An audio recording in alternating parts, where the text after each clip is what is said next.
podcast where I like to just say it's a conversation surrounded by wine and good life. I have to say, and I've said this to you a couple times, but it's amazing to see people that you remember from the beginning of their work, evolve into the level that you're at now. That's, So it's all courtesy to you, Oscar, training, man. I'm the days you guys used to call me upstairs and, drink this, tell me this. And I was like, they all taste the same. They all taste the same. They all taste the same. And then one day it just don't change. One day it all change. It smells fantastic. So what are we drinking? Tell me a little bit. So we are thinking. So I butcher every name, not purposely, but just because I don't really care too much. But we're drinking Domaine Doucet. It's a French red from Côte d'Or.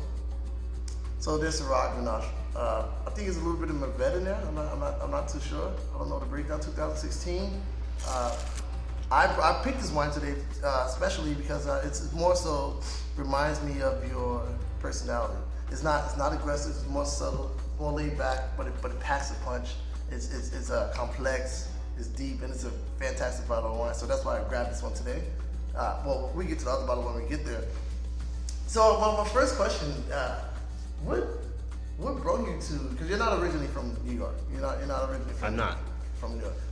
How did you end up in New York? What did you get to do, or what did you do to end up in New York? So before I came to New York, I was living in DC, and I was had just finished a pretty serious degree in music, where I was living in DC, going to school in Boston, and playing on the weekends in New York. Oh wow! The trifecta. You was traveling. Yeah, and I had just done that, and I had, I took, 3 or 4 months, and I just, shut down a little bit, and I stopped kind of doing everything, and I had started fencing. Oh, okay. Teaching kids to fence in DC, and I went to they have these national competitions that you go to, and I went to one in Kansas, and I met a girl who was living here. Okay. And then now I'm married to her. So okay. That worked out. But that's what brought me here, was her being here. Yeah. So love brought you to New York. That's yeah. To the viewers who obviously don't know, me and Ben, many moons ago, we worked together at an illustrious wine shop, and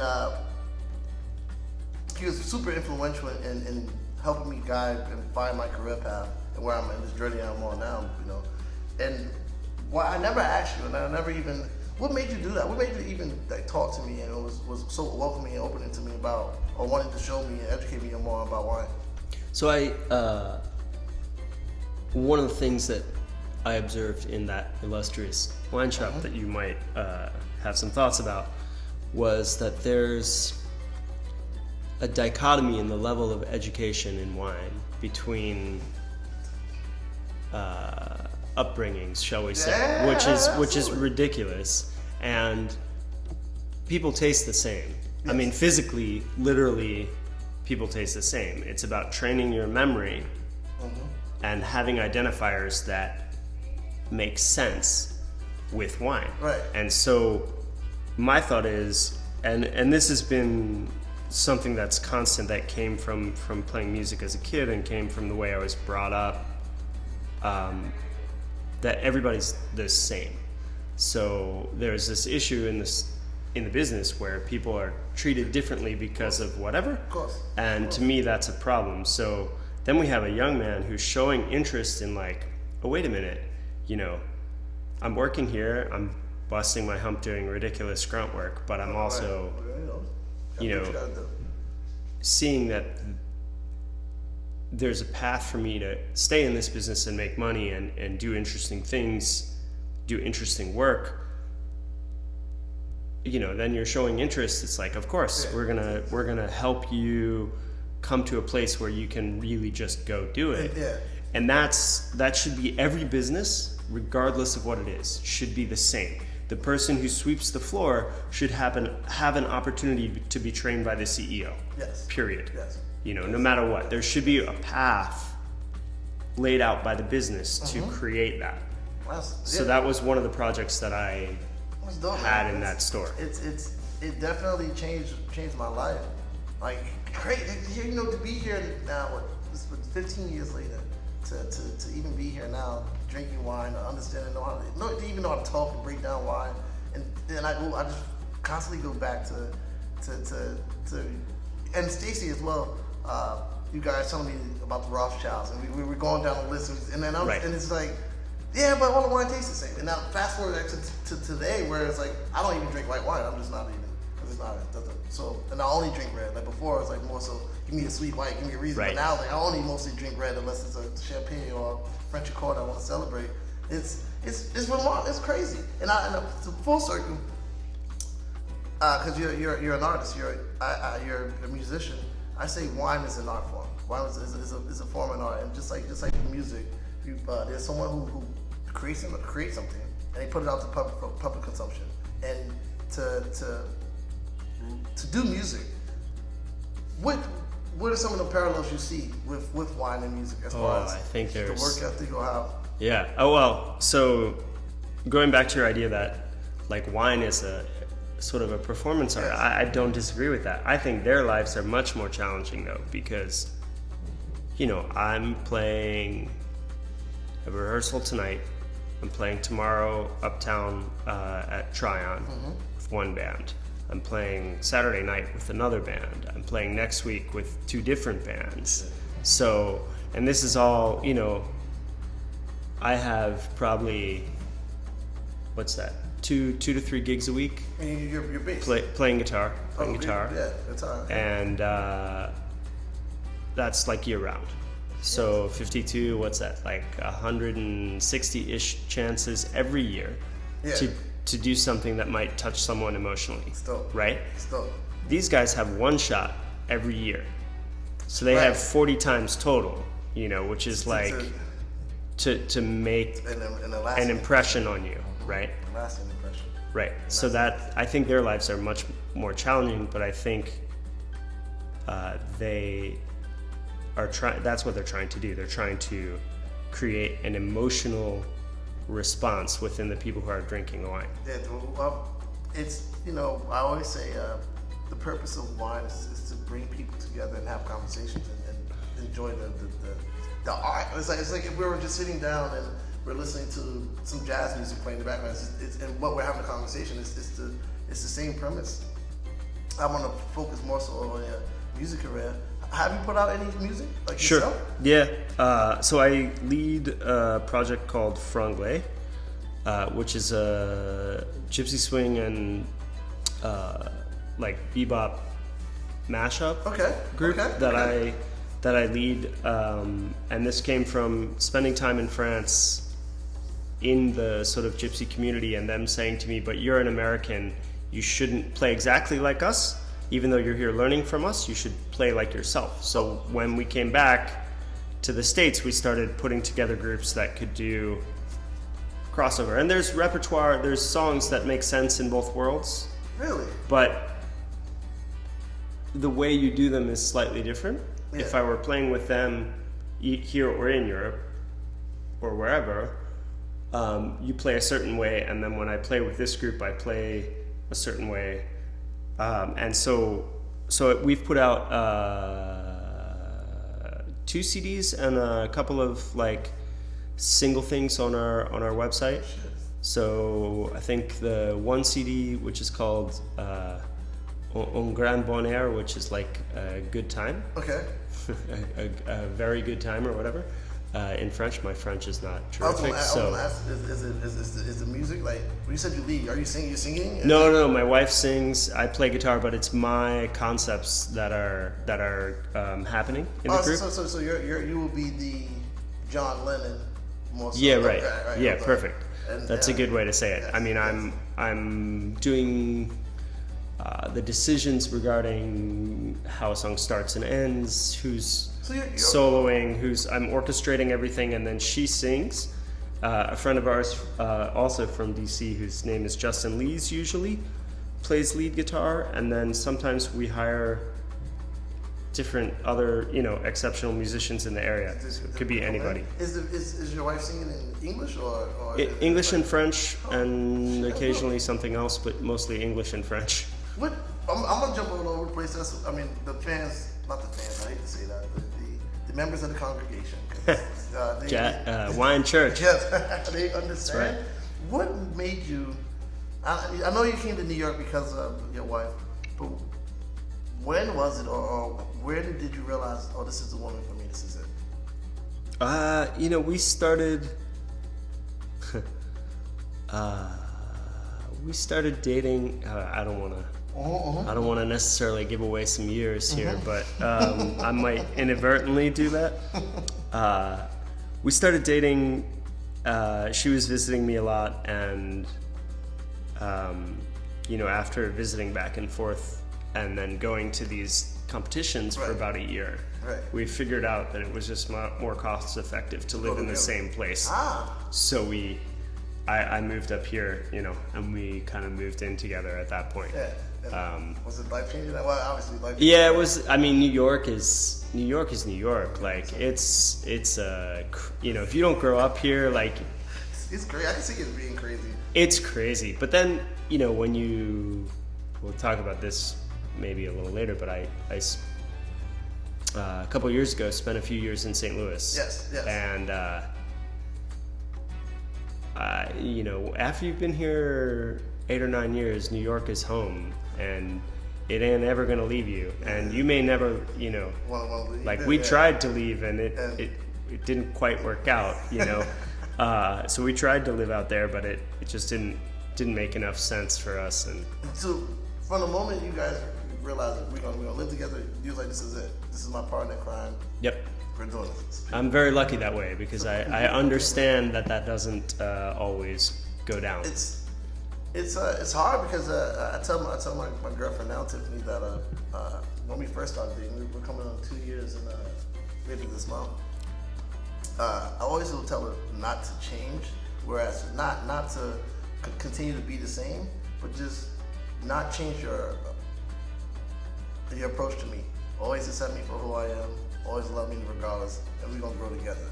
Continue to grow as a person, but as our relationship, regardless of what I do or what you do, don't change as far as accepting me for who I am. Don't one moment say, I like the fact that you drinking something, so you come home drunk sometimes, and then all of a sudden it's an issue, because this is who I am. This is what I do.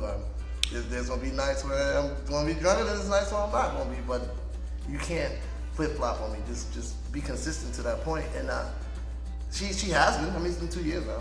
We're talking marriage and children. That's neither hit nor there. Are you? Let me ask you a question. Please, Am I allowed to do that in this situation?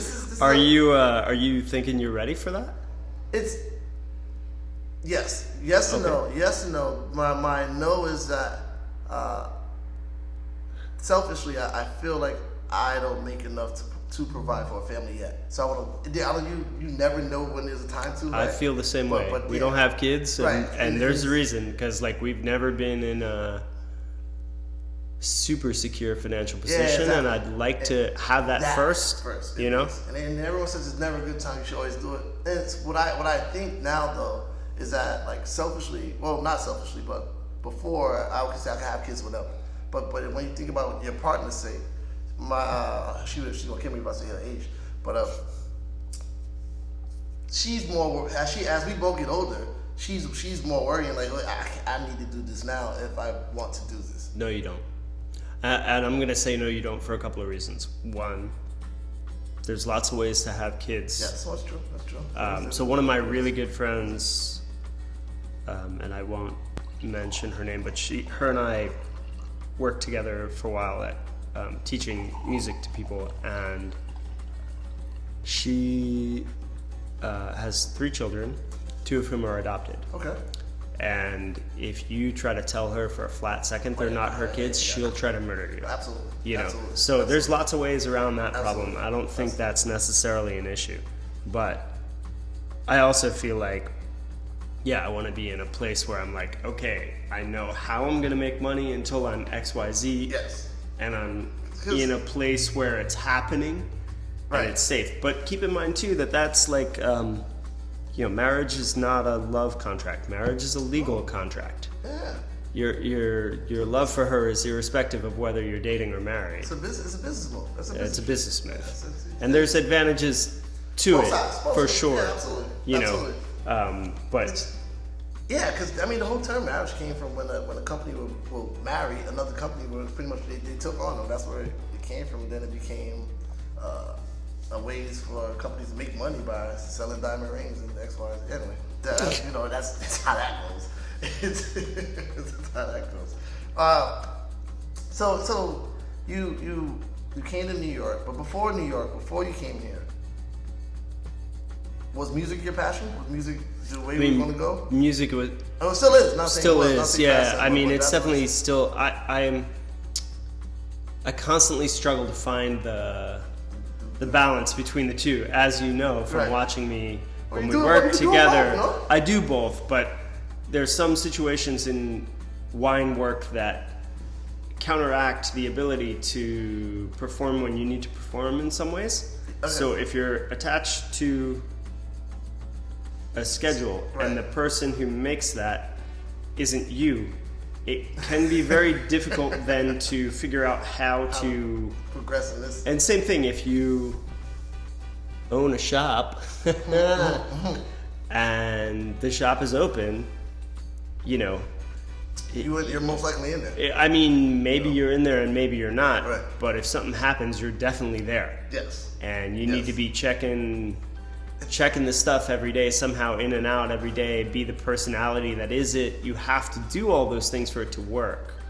And you, I mean, you know this, the owner of the business we worked in was hands-on in a way that very few people are. Hands on. And I think that's not a bad thing necessarily, but if you want to do that and you want to do music, that's hard. Yeah, it's not enough hours in a day. Yeah. It's not Yeah, enough that's a hours in good day. way to say Yeah, it. So, it's not enough hours but I in a mean, day. I'm always trying to Find that balance. find that balance. I have training in music, and and even when I've been in a situation where all I can do is wine, I'm still always Right. working on music, practicing music, learning. Does the grind? Because I don't know anything about the music industry. Is there? We both at one point done sales. Is there sort of like the same sort of grind to get your music or to get events as there is to like get accounts and to? Yeah, I mean, Sports. there's definitely like you have to push yourself to make sure that you're getting work, and if a project doesn't have work, it's either gonna die or it's gonna take a ridiculous investment to bring it back to life. So what happens is if you're not consistently trying to work under the name of each given project that you're working on,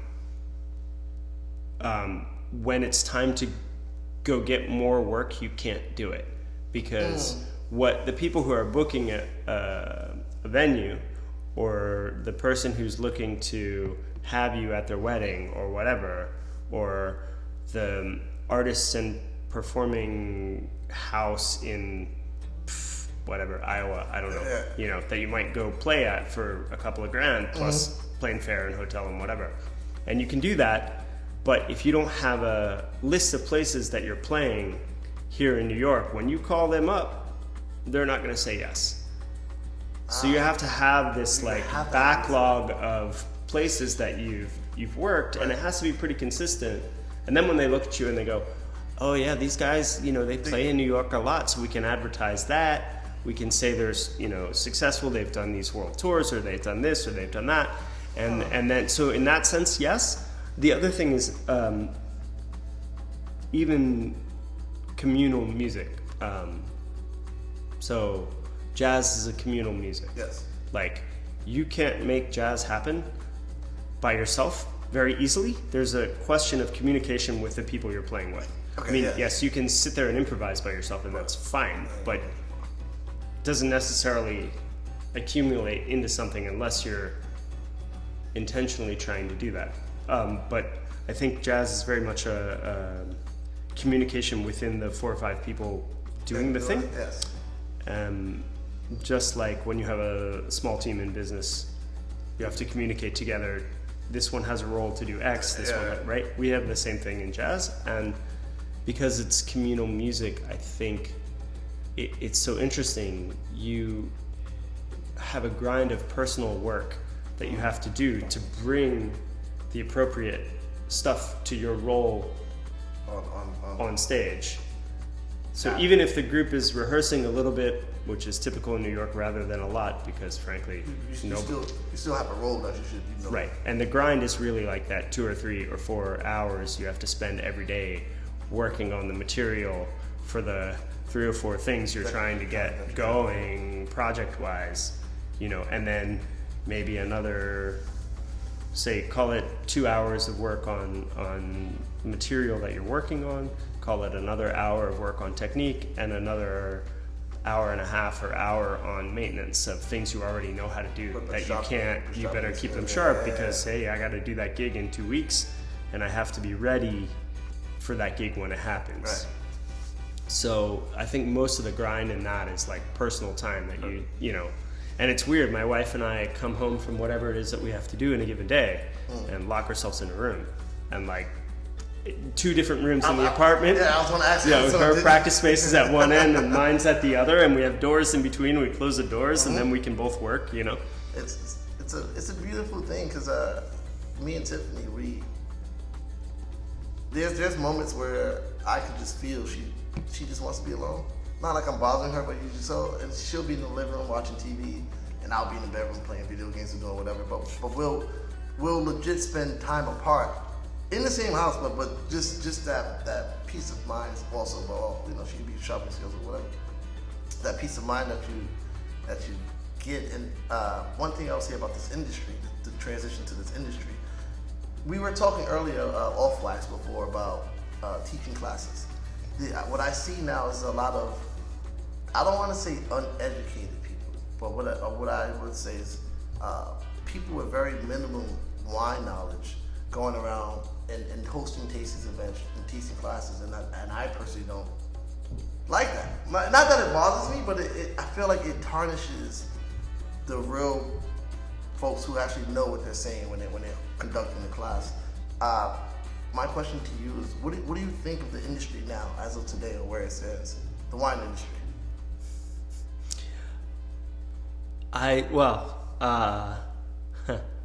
So, as you know, I've been in this industry for a long time. So even when I was in DC and I was teaching, I was also working in a restaurant as a wine steward, basically. Like I was more a cellar rat than anything else, but they put me through a training, which was very good when I came to New York. Yeah. After I realized it had monetary value, which took a couple of years because I'm a little slow. But hey, that has monetary value. I should, I can do that, and I could get paid. Right. That's a good thing. So within the industry, I think there's historically been a situation of mystery and chicanery, fakiness that happens, and I think that's still the case today. But I also think there's a lot more. Well, in New York, and frankly in St. Louis for that matter, which makes me think it's probably part of a broader situation, that there's a lot more professionalism now than there has been. My training is in the Court of Master Somms, as you already know, and it's knowing about how wine is made, knowing about whether soil types can influence things, knowing how to taste, knowing how to do customer reactions, and then also building a library in your brain of what this is supposed to be, what this is supposed to taste like, what experiences what food this can go with, Absolutely. How to do that, and being able to experience. I think I've been lucky being able to experience some things with amazing people in the industry, from breaking records at the Marriott Marquis with Kevin Zerali to like the most bottles opened at the same time record. He went for a couple of years ago. I didn't even know that. And it was like a room full of sommeliers and collectors, Right. but it was like 400 people, 500 people in this room, and everybody had a corkscrew, and you count to 3, 1, 2, 3. That's it. You know, and then everybody's drinking all these crazy wines Oh my God. all night long. What was kind of interesting to, you know, being able, like when we were working together, to walk down the street and Right. visit Michael Madrigal, Right. who had these, you know, he would take a picture of the bottle, and some dude walking down the street, and he would have like a little tasting note, which always had some ridiculous word in it that made no sense, you know? It's just awesome. And like how he's thinking about wine, but you know, you learn things from each of these people, and I think that those opportunities now are even, you know, available in small markets that aren't, you know, New York or Paris or whatever. So in St. Louis, I worked with 2 people in restaurants, both of whom now are master somms. Oh, wow. Yeah. Nice. So I worked under them. They were the wine director, and I was the sommelier on the floor of the restaurant. Right. Because, well, shit, I need a job tomorrow. Who can I call? You know, and yeah. I also I went through too many jobs in too short a period. But I mean, not to cut you off, and then I also want to pseudo transition now that I feel like we reached the point to talk about St. Louis. I've never been to St. Louis, and how, like, I mean, and of course, one is a Midwest. it's Midwest. Midwest. It's the gateway to the West. That's what that giant, no way. that giant Archie thing Yeah, that's is. what that means. Because that's where Lewis and Clark started, and then- that was like a big thing. Welcome to the West. Right, and then they were in the West. Although now that you have to cross Kansas first, but What I was saying is, ideally, a Midwestern city and a big city like New York, there's immediate differences. But what can you say, like, are some of the subtle differences? Minus, like, obviously, like, the money is obviously won't be the same, but is it you get more bang for your buck in Missouri, or is there not enough bang to even get it doesn't matter, where it just pretty much adds out to where it seems the same? are we talking about the industry, or are we talking about life in general, or because I grew up in DC, Mhm. which thankfully when I was a kid had issues, societal issues around race and class, and there's some of that in New York, certainly. Especially you might be more aware of this than we've talked about that before. Yep. That you probably have a more direct understanding of what I'm about to talk about. But That's why we in the wine church. yeah, right. So I think in that sense, St. Louis was better than some places, but much worse than others. And Okay. I was there during like the whole Michael Brown and the riots and the whole thing. So there was some intensity about that, and like some protests that we all did, and all these kind of things. And we also have good friends there. Man, this cat. One of our friends is the music teacher at the school in Ferguson, the public school in Ferguson, like the high school, which is was a non-accredited school when we were there. I don't know if they've achieved accreditation now, but you know, he's been teaching there. He has a PhD in education, has a master's in music. He came here and toured all over the world. He's an amazing jazz drummer, super nice guy, but like his experience there, he's a black man, right? And my experience there probably a little bit different. But I think, you know, in terms of the wine trade, St. Louis is probably closer to what was happening in DC or New York when I started than what's happening in DC or New York now. So there's a lot more focus on traditional varietals.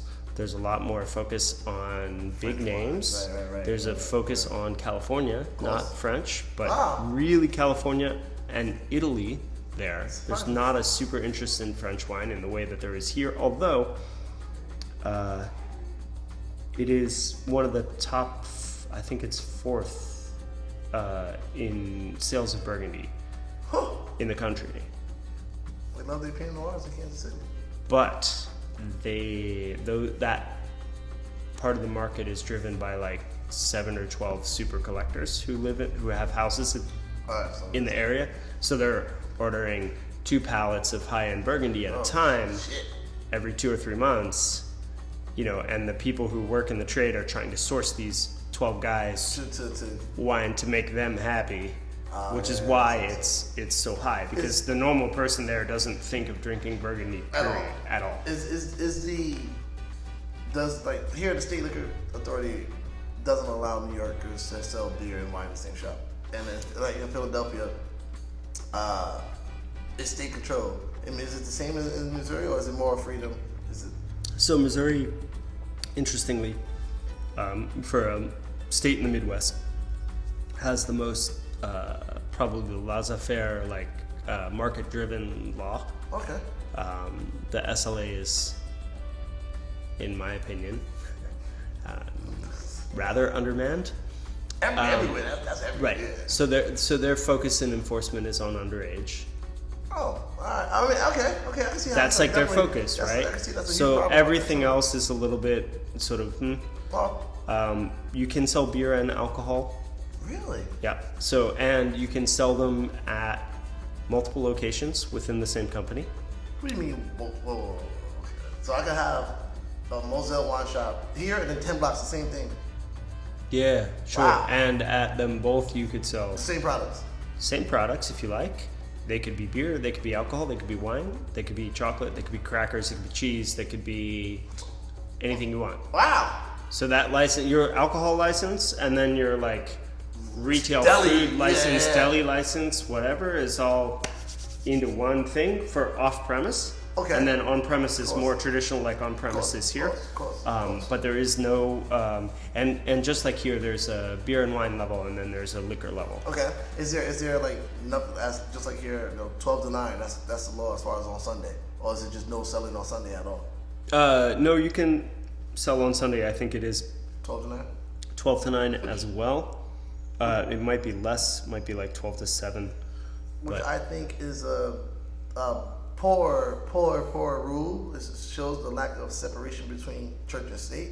Because you can't force your religion on me, and that's what it's pretty much saying. On this day, we're not supposed to drink because it's the holy day. But that's if I believe. But at least it's 9. I mean, it used to be earlier. Yeah, I mean, it shouldn't be nothing. It should be. It's a Sunday. It's a regular day. I think it probably should be, within a set amount of hours. I wonder about shops that stay open, and I know a few in the city, as I'm sure you do. I don't know how they get that caught. Stay open until 1 or 2 in the morning. And, what are you selling at 1 or 2 in the morning? Oh, yeah, Pints? Nips? Exactly. Why would you even bother with that? It's silly. But I like to argue this shouldn't be that rule. It's smart not to sell. If you're something when wine shop, I was saying, we close at 10 o'clock on a Saturday because anybody coming out to drink after 10 o'clock, they don't want wine. And they can just go to the liquor store, so that's open until 12. So 10 o'clock, we're done. That's Sunday, same 12 to 9. People want to think of mimosas, the brunch. I think that's a fair time. I'd probably do 12 to 10 on Sunday, if just because it's Sunday. But the fact that there's a rule, it bothers me. It bothers you. It doesn't need to be there. There's I think less rules overall in Missouri in terms of that kind of thing. Although that rule is still in place, but I think there's a lot less. You can't, for instance, in a wine store in New York, sell food goods. No. Period. Right. You can absolutely sell food goods there. Which is crazy. Right. You can sell crackers, you can sell chocolate, you can sell cheese, you can sell whatever. And countless stores, I guess in the interim, you'll put out a lot of businesses. If wine shops were able to sell cheese and crackers, it made that. I can see how one could argue, well, then why the supermarket can't sell real wine opposed to the beer shit they sell, like Chateau Diana. Yeah, which is So fake I wine. can see that argument, and from a supermarket will be the wine shop if they were able to have a full, just because of the size, and then it'll become like a one-stop shop. You get your grocery, you get your wine, you get your cheese, and then there's no need for me to ever go see Ben or Mozel at their shop. It's not possible. There's no need for me to do that. Right, and then your only market as a wine retailer becomes collectors very, very, very quickly. I have never came across a wine collector. Never came across that one. Oh, you have. I guarantee you, when we worked together, you set up things that went to their places. I guarantee it, because I know I sold them. And I know you put together the box to send it the fuck out. So I know you've come across that, but you may not realize at the time the difference between somebody buying that level of case and somebody buying a case that they still need for a party. You know, your priority is not the collector with their stuff that is like, just send it to my apartment whenever. I'll be out of town in Italy for 4 weeks. It's just, you're like, whatever, okay. That's an easy delivery. I just put the stuff in a box and off it goes. But the guy who needs it by noon tomorrow is a problem. You know? So it's a... But I think you'll get some, because I think there probably are some in Harlem in a pretty serious way. So as everyone knows, I'm born and raised in Harlem. Literally, my grandma still lives in the same building. I was born in Harlem Hospital, just down the street. And it was a moment when the store first opened, where I was sort of going through something mentally, because growing up, it was always, I gotta get out of here. Like this I can't be. This neighborhood is not gonna. Nothing good gonna come from it. It's a lot of crime, a lot of poverty. So my goal is to make it out of Harlem. And then as I stayed in Harlem and progressed in life and my career, it's like, wait, the neighborhood's changed, but I still feel like I should leave, but I can't, because it's what I want. Like now it's the neighborhood what I was going to move to. I was going to move to a quote unquote better neighborhood, and to see the more people drinking wine and the levels of people drinking wine, it makes me more so want people just to understand what they're drinking. Because I don't care if you get it from me or where you get it from, but I don't want you to drink Yellowtail for the sake of this fucking Yellowtail. It's like, no, if you're gonna drink something, at least you can get cheap wine. That's good. That's not mass produced and made by fucking a robot or something. You can actually get somebody who touched the grapes themselves and process it. So that's been one of my goals, to just to constantly educate. Just know what you put in your body. Know what you put in your body, because that's important. That's the most important thing. We can. I mean, as far as the black community, diabetes is a huge thing. Huge. Hennessy is nothing but sugar. Moscato is nothing but sugar. Yeah. These are things you can drink sweet stuff, but natural sweetness. Know what you put in your body, because a lot of these companies, they add sugars into their wines, and it's because they're not thinking about who's drinking it. They're just thinking about, look, let me just fucking who's Lindemans. They don't even have a vineyard. They're buying. They're just buying. They don't own any. Yeah, and those wines I don't like, because you're cheating the art form. Like if this is music, you're fucking cutting the legs out, and you're just putting out some shit, and people love it. It's gravitating. It's pop culture. I'm feeling like they might qualify as like Milli Vanilli. Yeah. It's just right. That's not. They're not actually doing it. You're not actually doing it, but there's a record and it plays and they dance around on stage. Yes, and people love it, but it's like that's not the real. This is not the part. To bring it full circle. This is how I feel when I social media is the devil, but it made the world smaller. But it's how I feel when I see people who I know for a fact I know way more than you, but here you are saying, I'm hosting this tasting event, come by. Now what are you talking about? How are you hosting a tasting event? You don't even know how wine is made. So why are you even, now you have the influence, you're gonna corrupt more minds to thinking whatever you're saying is gospel, which it isn't. It's just something you probably read from the Wine Folly book, just quick facts, and then it's like, all right, I'm gonna run with this. And I've never been irritated more so, and it's working on both sides, because one end, I did sales, and then one time you do the retail, and it's one thing about retail. And I told this woman who wanted me to help her consult for a store.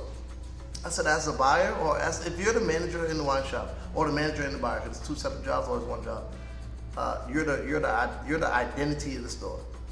if you're hiring staff, that's your identity. If you're buying the wine, that's your identity. So you have to be the face of the store. You have to be able to express. You have to be able to buy wines that you will not drink, but you can talk to and sell.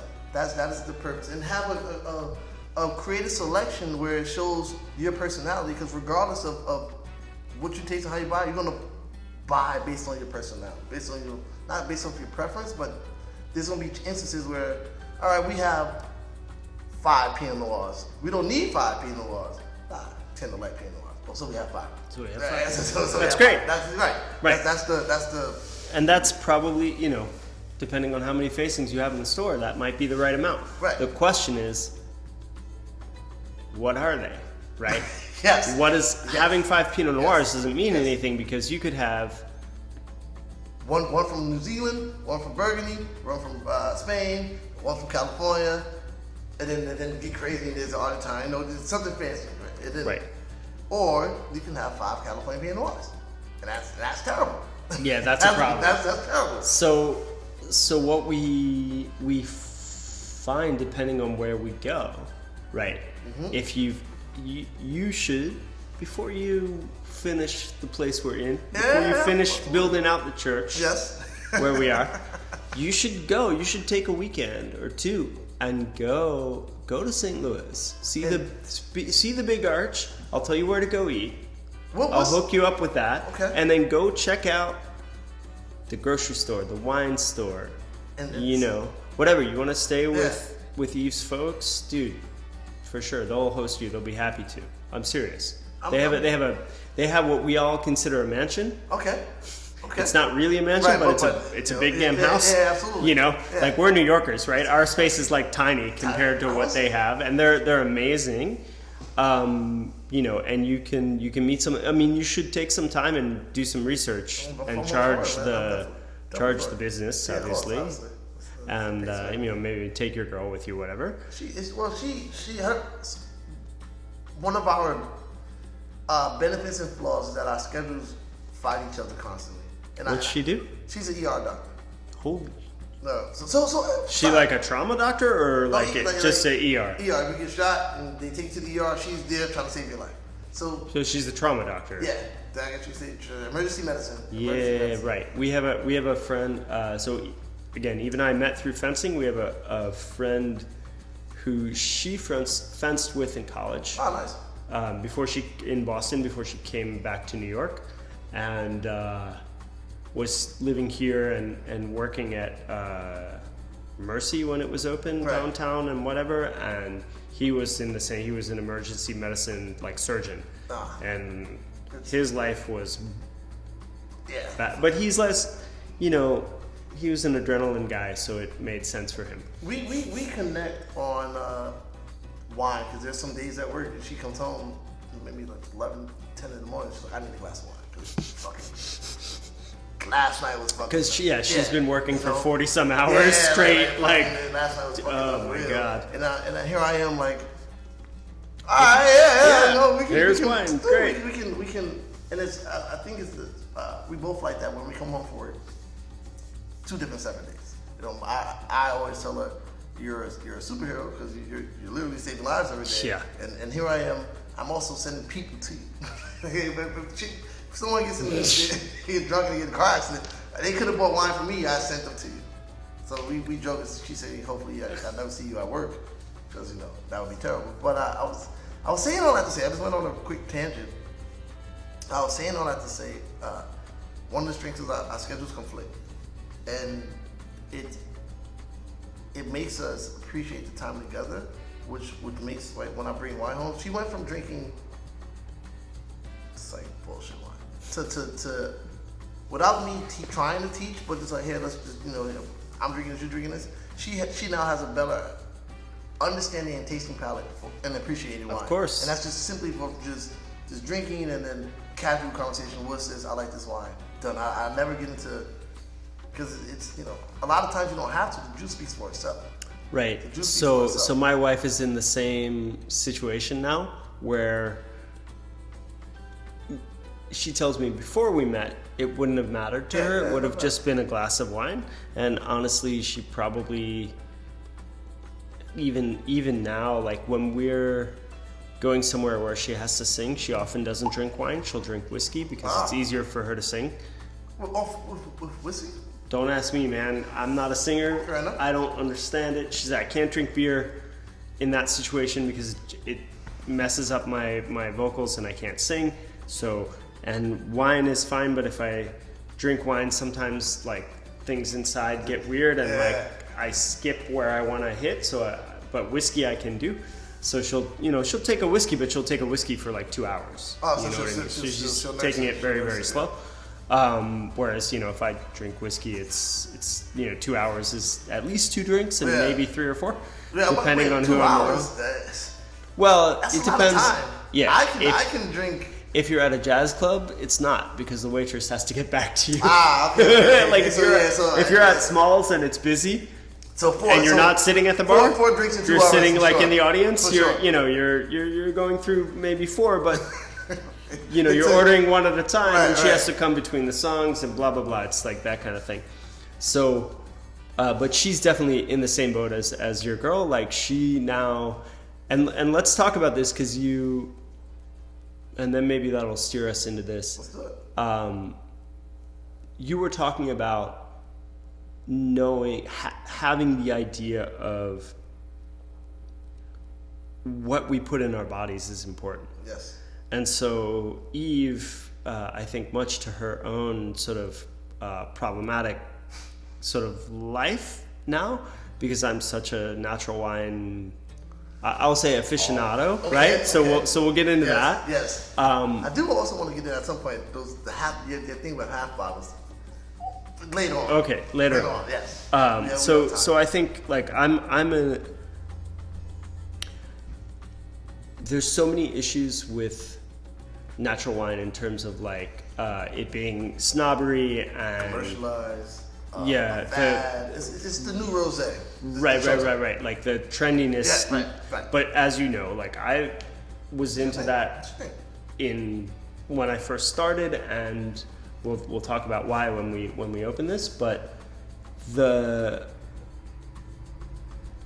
that's something that like she struggles with now when we go to a place. She knows she has a list in her brain of like wines she's liked at the house that I brought home that are like important to her, that if she sees on a list when she's out with her friends, she'll say, we're gonna order that one. Right. You know what I mean? That's the one. And everyone's like, oh, okay, your husband's in the wine business, so it's fine. That's also side. No, continue because I have a sidebar. I have plenty of sidebars, but I'm gonna circle back to that as I vent towards the end.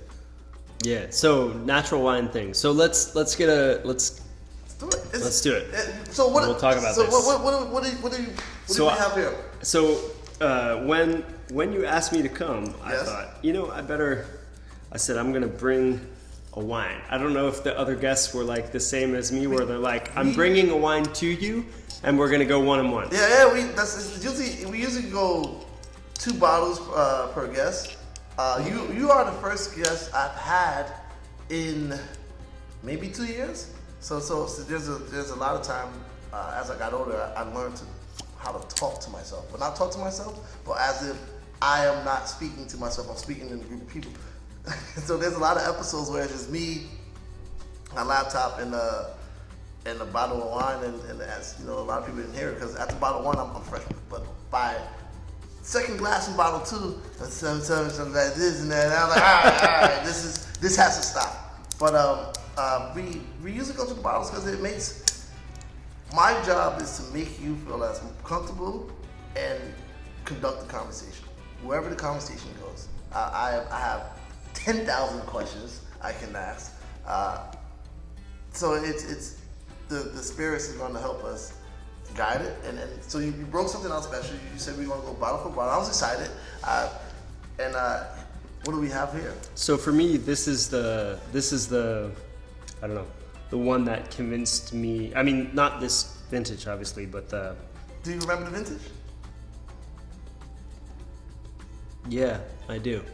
We'll talk about that in a minute. All right. But this was the wine that sort of caused the eyeballs to open.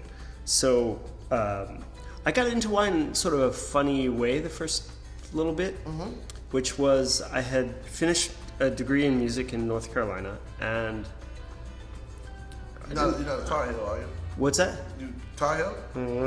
We'll talk about that later. Okay. I'm not a A Duke? at this point I'm an ACC fan. Okay. Oh, okay. Oh, And that's North Carolina for sure. That's what it sound like. No. I'm oddly equal between the two, and even Wake Forest. Like, you know, anybody in the ACC, Maryland. Like, I'm good with all that. Okay. You know, I used to be a huge Maryland fan. Yeah. Juan Dixon. Right. Exactly. So but I actually went to Greensboro, which is a smaller school, right? Mm-hmm. And within the Carolina system. And I did the degree there, and I didn't know what the fuck I was going to do. So I decided I wanted to learn more about, you know, Sinti Django Reinhardt music. And at the time, there was no, you know, this is 90, whatever. Late 90s. Yeah. You know, not quite 2000. Yeah. And there was no YouTube. Shit. There was barely an internet Different in the way world. that you think about internet now yeah, as a young man and all that kind of thing. There was none of that shit. I was the last generation to see, like, to live life no internet and then life internet. Mm-hmm. And now, like, dude, my niece, she's like a digital native. It's amazing what she does. I'm like, what? You could do that? Like, I'm still learning. Like, I take a video on my phone playing guitar, and then I'm like, there's a filter. That one looks cool. Beep. Right. You know, and then it does it, and I'm like, lost. I don't know, should I post that? I don't know. Okay, post. You know, maybe it'll look cool. Who knows? You know, and I don't know. But so there was no way to learn that music here. I mean, you could listen to the records, but that wouldn't show you physically what they were doing that was different from what I learned as a kid or what you can learn in college here in the States from a great teacher who I respect immensely and love, but he couldn't get me to that place. So I thought, well, I'm gonna go home and make as much money as I can make in 3 or 4 months, and then I'm gonna go to France and try to find these guys. And so that's what I did. And I went home. I worked for a patent company, basically, which was like literally, I don't know, $9 an hour, but I had no expenses, right? Because I was living at my mom's, you know. So I'm on a computer all day, and then I got a huge bonus because patents go through. And so when they go through, then you get this like chunk of money. And it was it was like a you hit your numbers this month. Here's some cash.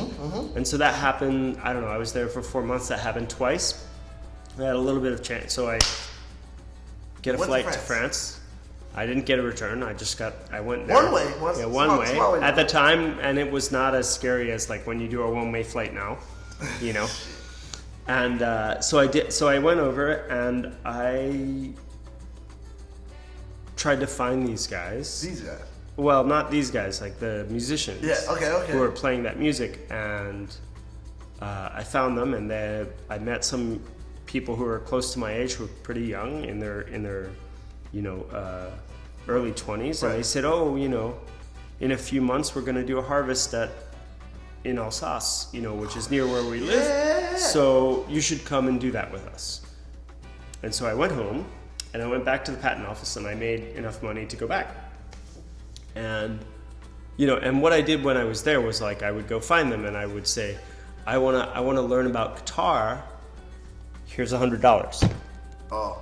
Right. So like in cash, American money. Right, and at the time it was the franc, and they were like, great, okay, this guy's serious at least. He wants to learn about guitar. He wants to learn about guitar, so they'd show me some things, you know, and I didn't speak enough French, and they didn't speak enough English, and it was this whole thing. Yep. And I did that one trip, and then they said, oh, you know, after I'd been around them for a little while, they said, well, we're going to go do this harvest. Won't you come do it with us? And so that's how I came to wine from that. Like, I literally... So music guided you into wine. Right, and then when I came home from the harvest, I went to a restaurant. Okay. And I said, I need a job. And they said, can you wash dishes? And I said, sure, whatever. And so I did that for a couple months, and they came to me with 2 wine labels, and they said, okay, so we have Bruxelles, Les Boudales Ventoux, so Coteron on the mountain, and we have this Morgon. Can you read the difference between the two labels? Really? Like, I finished college. Are you seriously asking me if I can read those two words differently? Come on. Then took 2 German bottles out, right? So German Riesling, both from Lucen, but 2 different vineyards, 2 different vintages. Was it Dr. Lucen? Yeah, it was Lucen, and it was like, Graco Himmelreich and something else, whatever. And 2 different vintages. So at the time would have been like 95 and 98. And they were like, can you tell the difference between these two? And I was like, yes. And they were like, here's a list of where the wine is. So this is the wine list with bin numbers. So it's okay, Lucen Graco Himmelreich, blah, blah, blah, bin 22. That goes there. Whatever, this goes here. It's really not that hard. It's not like rocket science to put the wine away. So, okay, you're done washing dishes, you're going to do this. And then training me to go through the Sommelier certification. But when I went back to France in the beginning of 2000s. Okay. Some 2-ish years later. Right. I tried not to reveal dates, and here I am. But they were, instead of harvesting in Alsace, they were harvesting in Beaujolais, and they were working in Beaujolais for a producer who knew the person who made this. You went back to the music people. Yeah. You always kept going back to music. Okay, I still go back to them. When I go to France now, I'm not necessarily going for vineyards. I'm going to see them. And then if I happen to have time to go to a vineyard, or we're close to a vineyard, or I take an extra couple days and I travel to the Jura, or I travel to Beaujolais, or I travel to Coteron or Burgundy or Loire or whatever, and I pick a couple of producers I want to talk to, and I make an appointment and I go see them, But that's the way that I come to it. But I usually am going there to see these musicians and hang out with them and their families, and they're literally like living on a camping in a big huge bus, basically, like a RV. Camping and just hopping from either festival to festival to festival all summer long. Some of them have real addresses. Some of them don't. Many of them have real addresses, to be clear. A lot of them in Paris or in Strasbourg or whatever. But some of them don't. Some of them just live in those caravans. That's a different lifestyle. It sounds a good lifestyle. Yeah. There's no, I've never not lived without the feeling of a sort of added pressure. It's like I still got it. You got the rent and you got the cable bill. And if you don't pay the cable bill, you can't play no video games. And how do I make that work? That's a freedom that I have not yet to live in an RV and just travel and festival and perform. I would advise you, if you are ever going to try that lifestyle, go there first, because doing that shit here seems like you don't want to be, unless you're like 80. And then it's cool. Yeah. You got, but they do it. I mean, I know people who are younger than I am who live that way. At the time, like younger than like people who are in their teens. But now who are living that way in France when I met them. Yeah. Who are now pretty well-known touring musicians. And they've bought touring itself is a good life. If I'm assuming from what I see and imagine, what you imagine, I think is what I'm going to say about that. It's a tough life. It's city to city performing, bands, partying. There's no, the only downtime I guess is like the morning or the afternoon before the show. Morning before the show on the bus while you're driving. Yeah, from there, and then after that you just performing. Right. So I mean, it's fantastic on the one hand, and on the other hand, it's sort of disjointed and exhausting, especially if the people you're working with. Yeah. Then shit gets weird. Yeah, it can be very tough. But affect the music and everything. Of course, it has to. But yeah.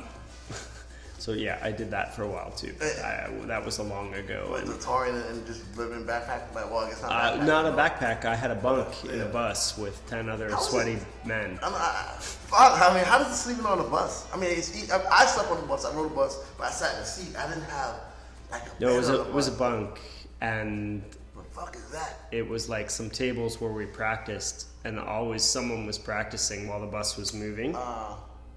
So that was kind of weird. Like, you'd be in the bus and somebody be playing music. Something. No, I mean people were watching like in their bunks, they were whatever, or there's like a TV and they were watching things in the front. If they couldn't sleep or whatever. We're still talking pre-internet, so there was not like there's no Wi-Fi throughout the bus. No, it was videos. Wow. You'd go to Blockbuster. Go to Blockbuster with your Blockbuster card and you'd be like, so we're gonna take this from here, but we're gonna return it in Kansas City. And they'd be like, you're what?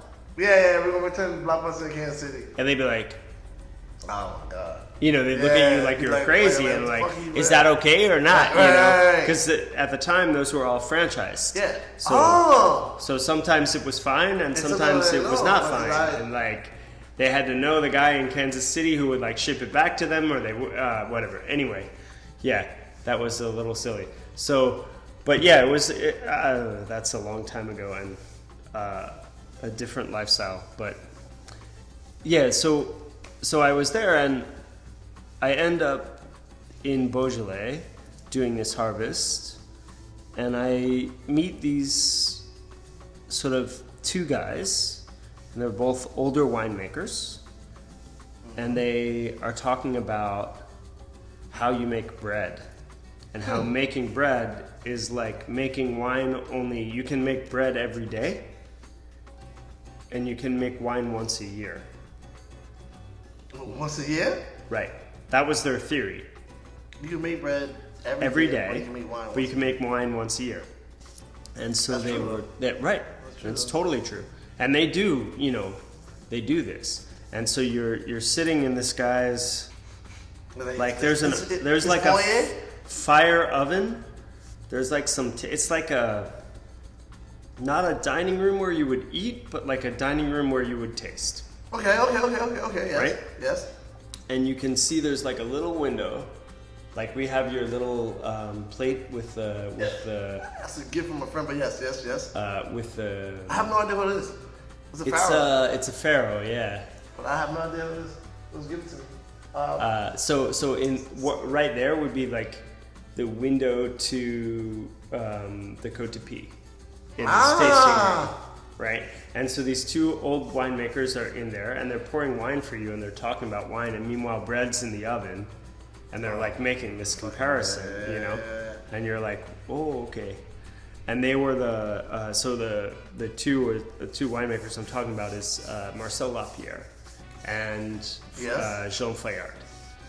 And so they're two of the sort of very, very important gang of four natural winemakers in Beaujolais. And, we were working harvest for somebody else, but we were in Morgon and, visiting those guys, and it was like this wine was poured for me. The basic, nice. Lapierre Morgon, and I was like tasting it, and I was like, oh. I was like, what the fuck is this? What the hell is going on here? Yeah, what the fuck is this? And these guys make natural wine, to come back to that idea. So this is full on too. That's the other thing. It reminds me of, he may kill me, but the entire vineyard is made out of hemp. We were talking about, that's so funny that you bring that up. So that tasting yesterday was like hard for me in that way. I think you'll find this probably less hempy than normal, but the tasting yesterday was like, it got to a point where I was like, dude, everything here smells like rancid ass pot. Yeah. Like, what the fuck is going on? Like, and when I got home, oh my god, and I couldn't because there was a jazz class last night. Which for your people who are interested in jazz, please put it out there. If you don't go do this, if you're in New York, you will miss out, especially because Dr. Harris is not a young man. So every Tuesday night, there's a class by a man named Dr. Barry Harris. Barry Harris played with Charlie Parker, played with Sonny Rollins. He's like a legend in the jazz community. Lived in a house with Monk. He's serious. And he teaches, and it's $15, and it's 2 hours of piano from 6 to 8. It's 2 hours of singing from 8 to 10. And it's 2 hours of like literally how do you improvise from 10 to midnight. Wow. And he does it pretty much every Tuesday. You go on his site, and he's super, super not young. And he can, he like can't super play all that well. He's got some arthritis and health issues, whatever. But you'll be in this room and there'll be like 50 people, right? I don't know, 25 saxophone players, 15 trumpets, bunch of guitarists, maybe a few people at the piano. He'll say, okay, now we're gonna play this thing that Charlie Parker played. 1, 2, 1, 2, 3, go. And then he'll call out, Mozel, that was good, but not quite right on the 4th bar. Wow. Like literally, like 40 people he'll point at you and be like, no, you got it wrong. We're all playing, but he'll be like, you got it wrong. Right. That's a talent. That's a skill. He's crazy. Yeah, I mean, that's plus he tells you these stories about being in jazz in the 40s and 50s. So, like, when I was in Detroit, right. blah blah blah blah blah, and when I was a kid and coming up, and then I came here and Monk showed me this and blah blah blah, and you got to understand that, and it's like church. I mean, it's amazing. It's to me, that's sort of sacred time. Tuesday nights, I try to go. I don't always go. Have you gone frequently? Even I went really frequently for a couple years, and then we thought about going at the beginning of last year, but Barry had so many health issues last year. So now he seems to be pretty consistently teaching, so we're going to go probably every Tuesday for a while. Yeah, he's amazing. So he reminds me of Marcella, actually, in a lot of ways. No, it's not Marcel. Is it Marcel? It's Mathieu. Okay. So his son took over. Marcel passed away from cancer in a year that I don't want to remember right. This is beautiful. Yeah, I don't think it smells like pot to me. No. Yesterday was a little crazy. So the crazy thing about this wine is like sometimes in the American market, they put S or N on the back of the label, and the N's have no sulfur, and the S's have sulfur at the insistence of now Anthony Lynch, but Kermit Lynch, who was the importer for all 4 of these winemakers. And but when you taste them in France, they don't sell the S in France, so it's pretty much all non-sulfur. No, really? And they believe that. Sulfur is not great for wine, which is puts them in a natural wine space a way that's like a little crazy. At bottling, a winemaker will add like sulfur dioxide, which is, to be clear, not at all toxic for you. Like, it won't hurt you. It's not bad. It is an antimicrobial element that you can add that keeps the wine a little bit more shelf stable. Which, and if anyone, and they say, "Oh, that's terrible. I'm never going to drink that wine." There's no wine that's going to make it from the vineyard to America without this. It's just not. Oh, there's plenty of wines that try though. Oh, yeah, try, yeah. and then when it gets here, it's like fucking. Sometimes they're great, and but you take a massive risk when you do this. But there's so many. Because as you said, not to cut you off, I probably do. No, good. But and if you're doing a podcast or conversation, you can do one a week. That's 52. But for a winemaker, you only get one shot a year, and for you to take that risk, that doesn't. It's hard. It's a serious risk. And there's so one of the people that I talk to a lot in the wine industry in New York is, and you should get her. You should get her. I'm going to connect you to, but that's a whole other thing. Please. And she was at the tasting yesterday, actually. Is this woman named Lisa Granick, who's an MW. She's wrote a book on Georgian wine. That's my next thing. I want to write a book, 2 books. She wrote this book just recently. Has an incredible palate, and she's been in the wine business for now a lot of years. She was a lawyer beforehand, and she's an expert on international law. She speaks Russian and blah blah blah. Oh wow! She's amazing, and she she has a very classical training palate. She's not a natural wine person, which is interesting for me because, like, you know, the other people that I talk to in general in the industry that I talk to and respect and look to for leadership are, you know, people like Alice or people, you know, Alexis at Ruffian, or, you know, people like that, right? Fifi, Jorge, like people who ran Ten Bells and the history of all that. But I'm talking to Lisa and she's like, you know, the wine has to be good. It's about the wine being tasting like it's supposed to fucking taste.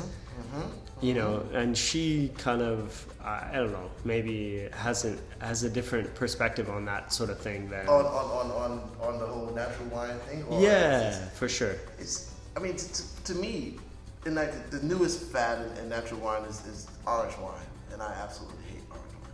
Oh, I'm gonna so poke a hole in that argument someday.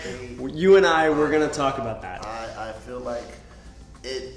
I feel like winemakers are putting out unfinished, not good wine, and just selling it up. But it's orange, so it's supposed to taste faulty. Like, no, this is garbage. I can't believe, you know.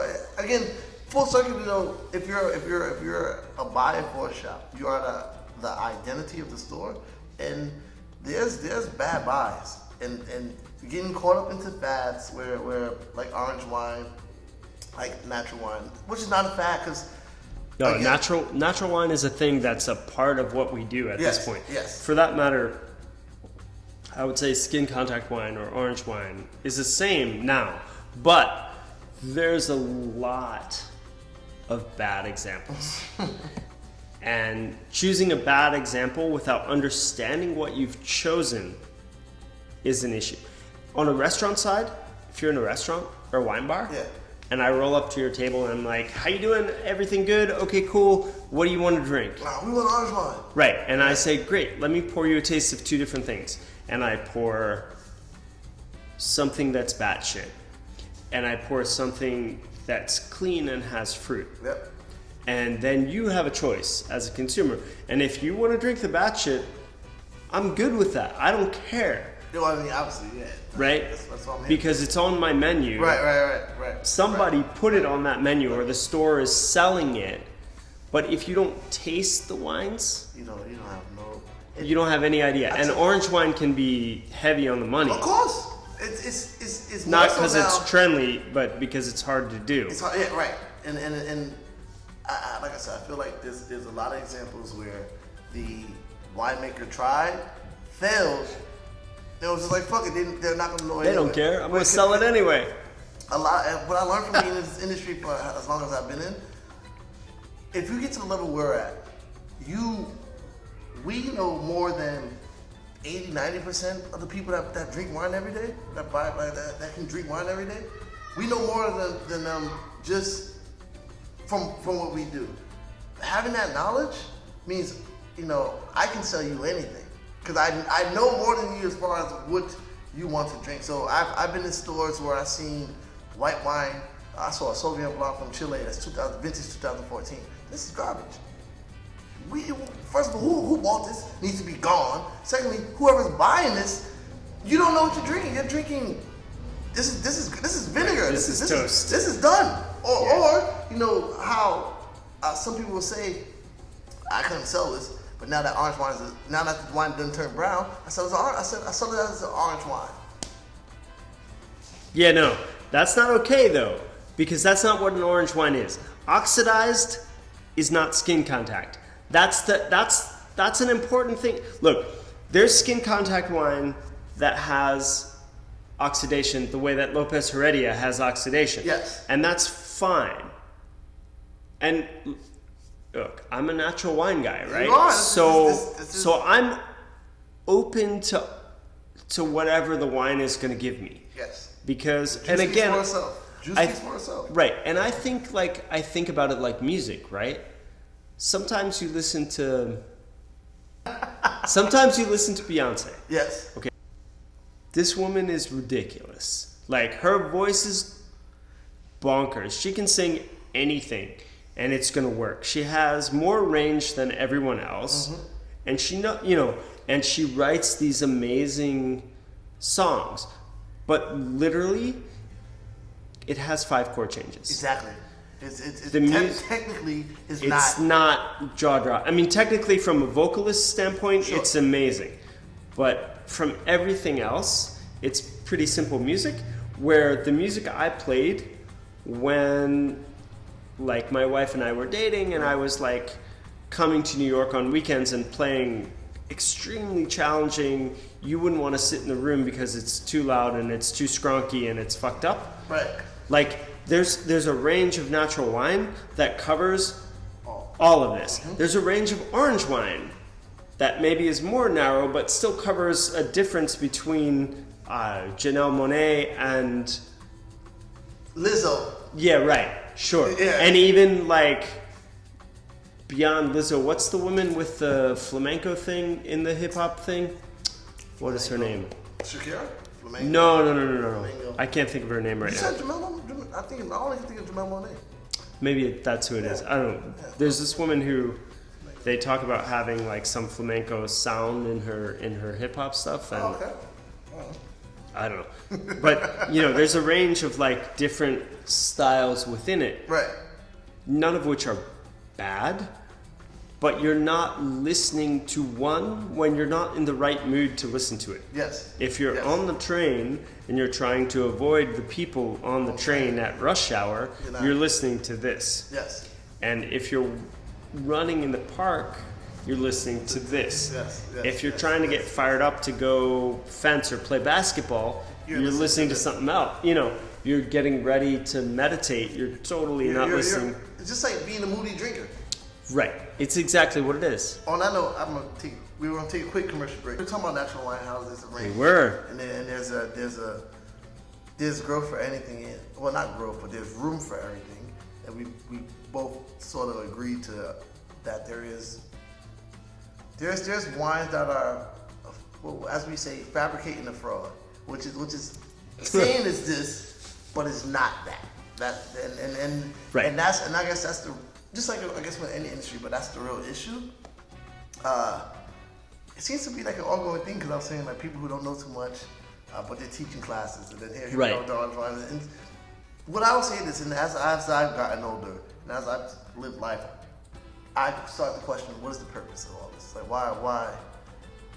Do you remember what the owner of the shop said? I'm sorry, I'm interrupting you, but I'm going to remind you what he said. What do we do? So what? That's not what we do. What do we do? We sell pleasure, bottle by bottle. I didn't know. I never heard this before. You know when you get called in that room when you make a bad buy? Oh, yeah. I don't know if I ever told you this, but he had this thing where he would you'd get called in the room, and this happened to everyone. I got called in the room numerous times. Yeah, but not for the same thing as I would get called in the room where I brought in some wine that was like a bad choice. Right. And he would say, "Ben, we're just here to make a living." And he would smack the desk, and it was like the whole room would shake. And he'd be yelling at you because you brought it, because you cost money. Like you're costing the business money. Yes, of course. And the bottles don't pay rent. They can't sit there, so they have to go. Right, they have to go. They have to go. Right? Have to go. And his thing is if they're taking too long, or they're going at the wrong price, you're costing the business money, right? And as a buyer or as a curator in a list, your job is to generate profit. That's it. Right? That's what you do. You're an investor. You're not. As much passion as you might have about this juice tastes like blah blah blah blah blah blah blah. And as much process orientation as I have, saying that, well, LaPierre is biodynamic, it uses very, very tiny sulfur or none. He's using indigenous yeast to ferment the wine and blah blah blah blah. It doesn't matter if the shit doesn't sell. Exactly. So we work in a world that's based on our ability to move the wine, and he always said that. He would call me in and he would say, "Why'd you buy this? It's terrible." and I'm just here to make a living. I don't understand. This wine is oxidized. It's terrible. And I would say, look at the sales. Right. See what it's doing. See what it's doing, and tell me what it's doing, because you can look, because you're the boss. Right. And I can't see that right now because you haven't let me, right? Right. And okay, some years later I could see that, but it's fine. But, and he would look and he would say, oh, it's okay. Hey, now the wine changed. Right, because you're selling it before it costs the business enough money. Yes, and that's and there's a in the U.S. there's a 3-tier system, right? Okay. Importer, distributor, retailer, or restaurant. Right. And each tier makes a profit. Each tier. The distributor doesn't make as much as the restaurant or store per bottle. Because the store has to, if I buy a bottle of wine for $7, I'm selling it by a glass for $10. Then 2 glasses, I made enough. You're selling it by the glass for $10. You've made a mistake. You need to be selling it for 14. But yes. Just so your listeners understand where like we do this shit to make money. Exactly. Like we love you as the people who drink the wine, but we do this to make money. And there's a way to do that. Just like the music, and it's great that you're here, but just like the music, there's artists who make music, but they are not making any money. And then it's like me. I make music, but I make no money on it. Artists who don't make music, but they're more branding, promotion, marketing. Right, and they're more fucking. They're making right. It's especially since my training in music was based in the idea that you would release a record or a CD that would generate sales, and that would generate work for you in terms of live work that you would go do some clubs behind the CD, and then you would sell the CD or the record at the clubs, and you would make more money. And that's how it goes. That's not the case anymore. No. Like, it's about Spotify playlists, it's about live work. Even then, right? It's a whole other game. It's weird in a whole new world, because you can have a song and 1,000 people could listen to it. 25 years ago, 1,000 people listen to your song means you made a lot of money. Right, you sold 1,000 copies. You sold 1,000 copies. Now, that shit don't mean anything. Right, if 1,000 people listen to your thing on Spotify now, $3 maybe? Maybe? No, much less. Much 67 much. cents? If you're lucky, it's 0.03 per tune. Wow. Per listener. Wow. On Spotify or iTunes. Unless you have a major label behind you who can negotiate and whatever. So I mean that's a whole other thing. I worked with when I was in college and immediately after, before everything we've talked about, where we sold 10,000 CDs. 10,000 CDs. 10,000 CDs means that we had a gold album. Right. Wow. Think about that. And that was a huge accomplishment at the time. You have a mansion in fucking Florida or wherever, right? Now you're like fucking... Right. Now we made a gold record. Right. And so and at the time we were independent, and we got the attention of a label, and they came at us. Of course. And, now if you... Right, exactly. We'll talk, that's a conversation for some other podcast about legal things in the music business and understand your fucking contracts and go hire a lawyer right away. Anyway, which maybe we should think about in the wine industry too. But wine lawyers, we need brokers. No, you need lawyers is a whole thing, and there's a cat who works in a wine store. Yeah. In Williamsburg. Good store. I like the store. Nice cat. And he just passed the bar, and I'm like, you need to specialize in wine. And he's like, I want to do social justice, blah, blah, blah. And I'm like, dude, you need to specialize in wine. He's like, why? I'm like, because we need wine lawyers. We do. You need to do this so you can serve all of us, and then you can subsidize your social justice work as much as you want. Because all the wine clients will pay you to go do social. Anyway, But yeah, I was like, whatever. I've never been in a place where you are, where you actually need somebody like that. It's crazy how it's crazy how I even got to this point, because I wasn't thinking, well, after meeting and talking there and having, so one time I get called into the office. I don't know if you remember, for some reason everyone in the store thought I had a kid on the way. So I have no children. I get called into his office, and he's sitting there. He's frustrated. So I'm like, oh, I'm about to get fired. Like this shit is this is it. And he's like, why don't you just go in the bathroom and just jerk off? I'm like, what are you talking about? So to be clear, this was a number of years ago, and today that conversation. Oh yeah, no, it's probably not. It's probably in so many ways. Why I didn't say any names, or we didn't reference the shop. But his I don't think we have anyway. It was just when I looked, I saw disappointment in his face, and he couldn't believe because there was a rumor about you. Yeah, and he was just like, but why didn't you just go in the bathroom and jerk off? Like it's the easiest thing to do. And I was like, I doubled down on it. I was like, well, life happens, I don't know, I didn't make any sense, but moving forward, obviously. I'm going to ask you a question. Please. I'm going to ask you two questions. Please. First question is, did you sleep with anyone at the shop ever? No, hell no. No one. No okay, one. good. No I mean, one. there were some people who you as a young man might have considered attractive working there at the time. There were some people who weren't, clearly. Yeah. Okay, but all right, anyway. Yes. Good, no. No one. With any business team, you have the same idea. Right. You have the person who drives the bus. You have the person who's the troublemaker. You have the person who's the advocate for change or for stability or whatever. Right.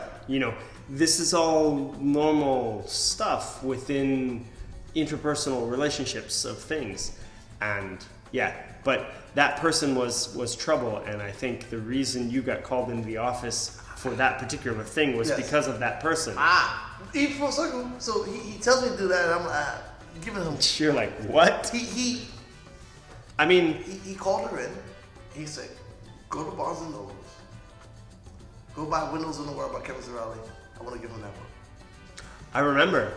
Change from there. You know why he? Change from there. Because he thought I fucked up. He thought I got somebody pregnant, and was like, you throwing your life away. You know why he chose that book, though, right? No. Because I told him to. Get the fuck out of here. I didn't even know that. He wanted to. You remember those classes we did there? Yes. You know they were from another book, the Jancis Robinson Atlas? Yes. Okay. We were sitting down reading the book, yes. That book is not ideal for teaching somebody new.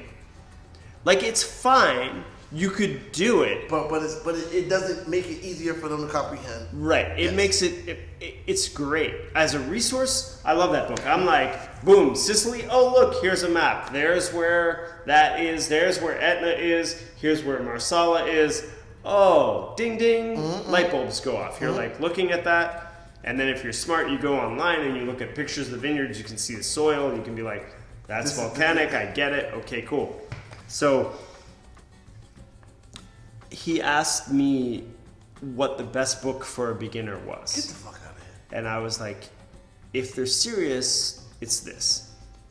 And can I teach some classes using that? And he was like, maybe. And then later it was, no, you have to use the Atlas. Also, because the book was gone. He given me the book to read, and I recommend that book all the time. So if you want to learn, it's crazy. Full circle. I met Kevin Zarelli. Have you met him? I met him. Good. Cool dude. Good. He's super nice, right? Super nice dude. He seems, from how I met him, he seems like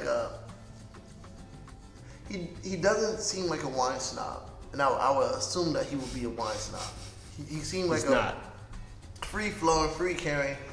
If you like the juice, let's talk about it. Yeah, it tastes like cat piss, but that's because X, Y, and Z. Let's drink. My friend owns a vineyard. Like he'll throw humble brags. I'll say humble brags, but I'll say humble brags. But he'll toss them out there, but it's not in the way of in your face, my friend owns that. Of course I know this. And like he told this story, he wasn't even like a wine guy. He was a waiter. He was a waiter, and it just came into this. And then I was like, oh. Yeah. Dude. And it's real for him. He's an artist that doesn't do it for the money. Well, he gets paid a lot. He gets paid quite a bit. But if we were making music, he'll be like, oh Ben, I fuck with you. Of course I'll hop on that song. Done. Don't charge me nothing. Let's see how it goes. That's where I got him from. So the restaurant I worked in DC, we were partners with the restaurant where Zerali was. Oh, no way. So I came here for 3 weeks and I worked in that restaurant. And the windows on the wall. Yeah, I'll say, yeah, World Trade Center, yeah. And I was following around another sommelier and attending his Sunday workshops and these kind of things. He just this was before the. Well, I mean, obviously, yeah. It's on the 90-something floor. I wanted to. There's a few things I want to do. I'm writing 2 books. One book on my life, because I believe from where I came from to even fall into wine, it's just people need to hear the story. A second book is do's and don'ts of how to run a retail wine business. That's just easy. I know that. But my main mission, and someone just put me in contact with it, is to open up a wine school. A school program for normal people or for professionals. People of color, solely people of color. Yeah. Because I teach that this is an industry that if you have the drive to pass, and I tell this to all my friends who are drug dealers, if you can stand on the corner for 8 hours, and you can stand on the corner for 8 hours and try to sell weed all day, right? That's your preference. Fine. I don't know how much you make from that, but that's what you chose for 8 hours. If I gave you a book, told you to read this book, and drink a couple of these bottles, and you can make 10 times what you're doing on that corner, why wouldn't you do it? Why wouldn't you do it? This is a and it's legal and it's legal, safe. And then in that, this is a lifestyle. Right. This isn't. No, this I'm with. So this is something that I actually believe, and you know this. Yes. I believe that. Earlier, what made you look at me and be like, all right, because come upstairs, Mozel. Here, try this Merlot. Because you tasted. Because you showed. Yeah. Because you were willing to do it. I don't know look. There's a cat. I appreciate the fact that you did. There's a cat here in Harlem. When I first moved to New York, that I worked for. Mm-hmm. I don't know if we've maybe talked about this. There's a guy named Peter Westbrook. Mm-hmm. Mm-hmm. Mm-hmm. Peter was an Olympic medalist in fencing in the 80s. We gotta get into fencing because I have so many questions about fencing. And he has a foundation here in New York where I helped kids with their schoolwork. Nice. And I taught a tiny amount of fencing because honestly, he can hire better athletes than I am to coach them, right? And he did. But for years, let's call it a third of the U.S. team, Olympic team, came out of that organization. I'm dead serious. Wow. So, these are cats from New York, right. Grew up here or in the Bronx or in Brooklyn in what let's call an adverse situation that made it in a sport that is famously elitist. Yes. Right? I mean, this is like taking a kid like you and teaching you to play polo. Right. Exactly. But that's what his organization does. I don't see why that can't exist in wine. Neither do that doesn't make any sense to me. Neither do I. And I think it should exist in wine because it provides... Look, there are people who think that you can come from a very adverse background and have proven this over and over and over and over, have made amazing chefs. Yes. There's no reason to think that you can't take the same people and teach them to be wine professionals. That's crazy. It's crazy. It's crazy to think that it takes something else because it doesn't. Just like cooking. It's just work. Just like cooking, just like wine, just like everything else. There's this mirage of it's an elitist thing to do. It's not. It's not. It's not. Once you remove that, it's work. It's work. So another fencing thing. I started in college. I stopped for a while when I was on tour. Fencing. Yeah. I went back to it later on. At that point, I was trying to work to quote unquote make the Olympics, which frankly I had I had zero shot at this. To be clear, I have zero shot at this. I mean, the fact that you can try it is it's ridiculous. But whatever. But there's a cat here in New York. Well, at the time was in New York. Now he's not. And he was in Rochester, and there were two women that he worked with, and they're sisters. And he always said something interesting about the two, and they had amazing results. I mean, they won Junior World Championships, they won U.S. Championships, they medaled in the Olympics, all of it. And he always said the younger one was better.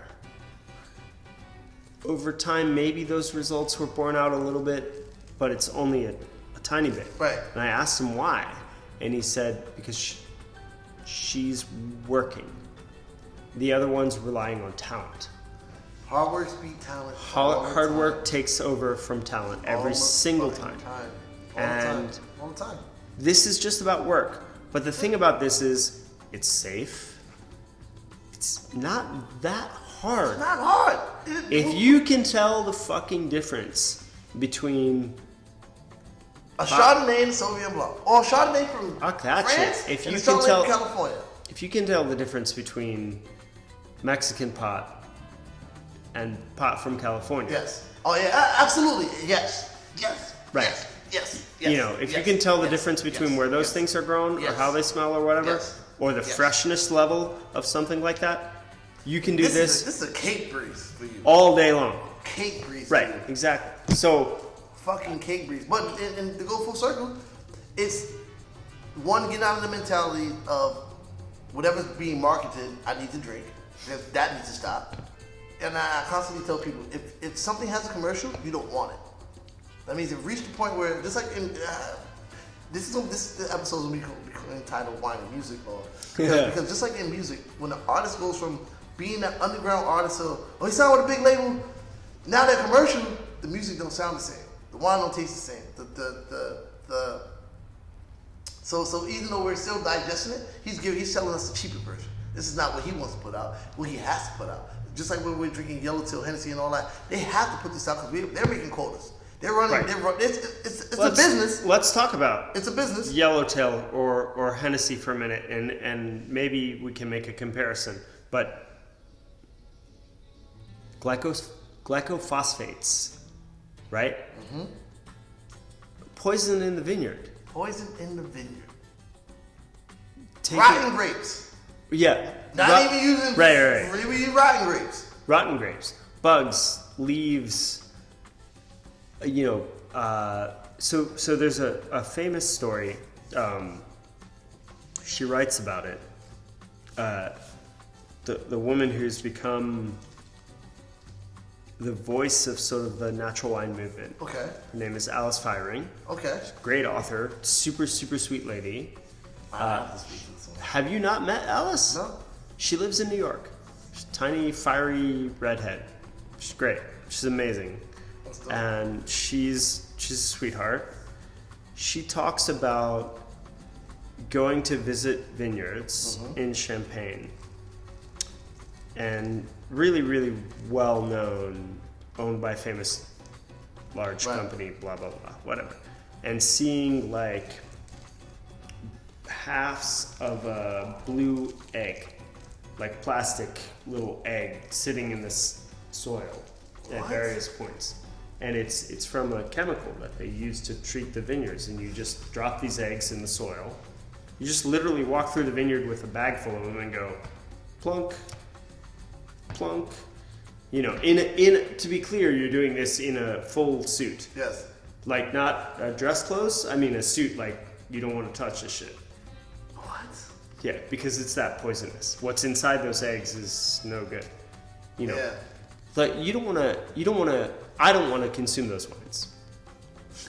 Not at all. Like knowing what you put in your body. I want to know. I want to know what they did. I want to know when it came into the winery, did they do something weird in the winery? Did they fucking Did he do something weird in the winery? And there's a list. She has a book. There's countless lists. Yeah, there's a list of like additives that you can add, which includes some things that like including glycophosphates, including chemicals that I can't remember and can't pronounce that I don't want to drink that. I want to know what's in it.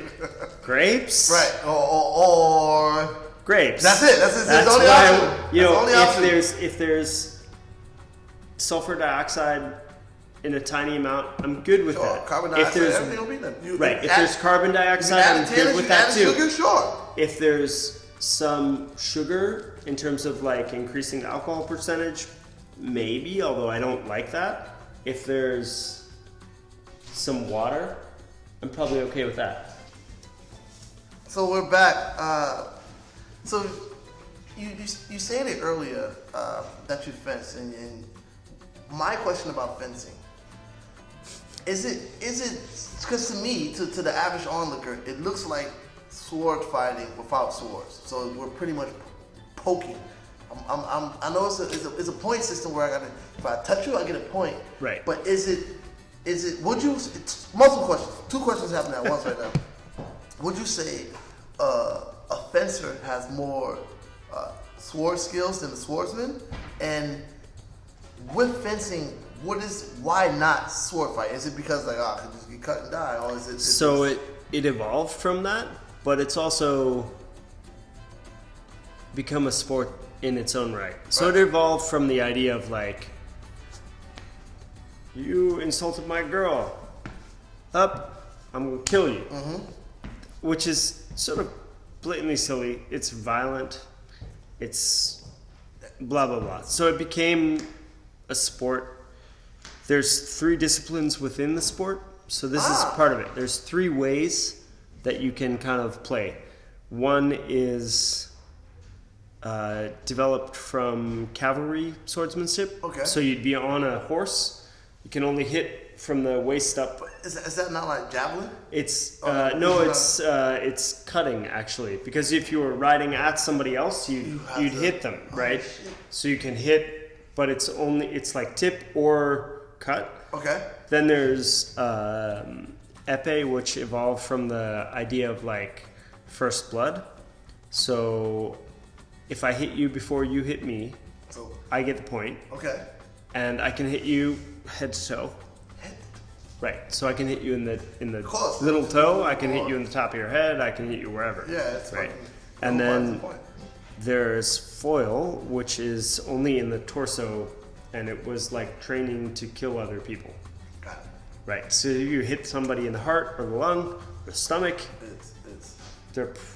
if you hit them with the point of a sword hard enough to puncture their skin and go through part of their body, they're probably gonna die, especially before modern medicine, when like an infection was gonna kill you either way. So that was what the training was, and 2 of them have the cavalry sword, the saber, and foil have conventions of timing. And the one where you hit first, obviously, which is epee, you hit first. Oh, okay. But the other 2, if I start as a sport, right, in real sword fighting, this doesn't exist. This is nonsense. But in the sport, if I start at you, you have to acknowledge that I've done something. What do you mean have to acknowledge? Like, which means you have to. At me. Right. You know I'm coming at you. What are you going to do? If you want to not get killed, you either have to move their sword out of the way, or you have to dodge by backing up. Or however the fuck else you want to dodge, whatever. At this point, it's really a lot of that. But so you have to acknowledge that they're attacking, and then when they're done, you can go. Wait, I have to wait? I can't as you attack, counterattack like how? Well, you can't counterattack. You can stop them, which is a parry. And that stops. So if you move their point away from your body and then hit them, As an attacker, if I'm coming to attack and you move my point, I can't try to come back? Like, here. Nope. Oh, wow. Because once I've moved your point out of the way, it's my turn. I don't like that. I don't like that at all. Honestly, if I were gonna encourage you to take up the sport, assuming that I know that you're patient enough. Yeah. I'd probably recommend épée just because you're tall and you have long arms. Yeah. So sorry. Yeah, my reach. So your reach is a big where like I'm not tall. So you have to get closer. You have to get in. Right. Yeah. So the two conventional weapons make more sense for somebody like me. Because I'm fast and I'm relatively creative in terms of strategy. So it makes it easy for me to do those two things, whereas épée is very hard for me because I don't have the reach. As long as my arms are compared to my body, like it's never going to beat you. You've got, what, a foot on me at least, you know? So at that point, I'm just doing this. Right, I come and I get close enough and you just go, boop, you're done. Yeah. I don't care. And all you have to do is avoid me somehow, trapping your blade so far away from my body that you can't possibly hit me. Where the other two, if I start, I don't care if you're taller. If I can get to you, if you just counterattack, you're still in trouble. My job is done. So there's a convention within the sport on those two weapons. You hinted that you had a Olympic trial run. No.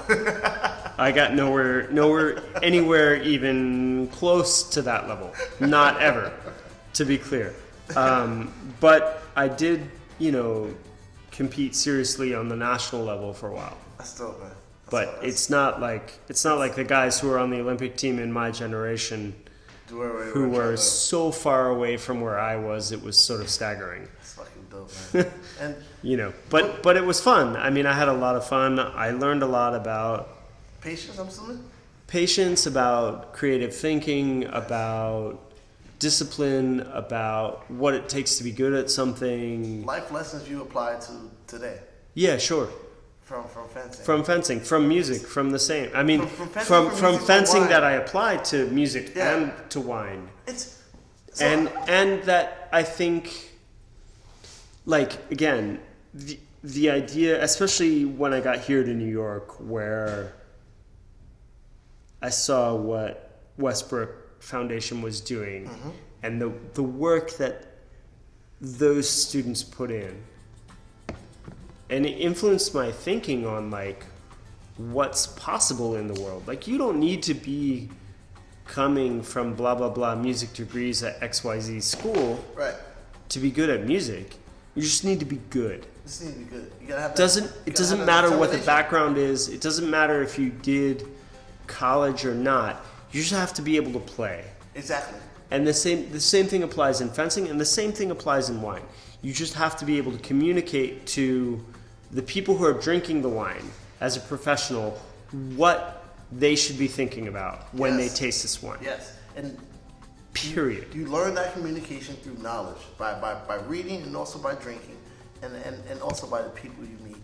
And I can wholeheartedly say, if it were not for me meeting you, I wouldn't be here today. Come on now. Come on now. That's not true. That's very true. You would be somewhere else doing equally amazing things. Yes, but not in wine. I wouldn't be the wine. Here we are in the wine church. We wouldn't be in church, right? We wouldn't be here. We'd probably be, I don't know. But talking about basketball or something. Yeah. I was going to say the gym playing basketball. That was my thought. But it's like, to bring it full circle and to wrap this, it's a lot of times it's not what you know, it's who you know. And it's only reason why it's who you know is because we have one life. And that life is, I was saying, acts of purpose. I don't know if I said it earlier, but it's we live and we learn. We don't really make mistakes. We just have lessons. And from those lessons, you get a knowledge of what to do, what not to do, and you're supposed to take that knowledge to teach it to someone else. And that's what it's all about. Because what happens here, what happens on Earth, is gonna stay here. When I die, when you die, when everybody dies, whatever, it's gonna stay here. But that knowledge I've learned, I can tell it to someone else, and then that person can take that knowledge. I think you already did. I think you've told other people what we taught you. Yes. And I'll say we because it wasn't just me. It was you, Oscar, Stacy, Vickery, Stacy. Yes. to Bernie, even, you know. yes, And, so there's a group of people, right? But it's that. But you've taught that same set of lessons or a similar set of lessons to 10 or 15 other people.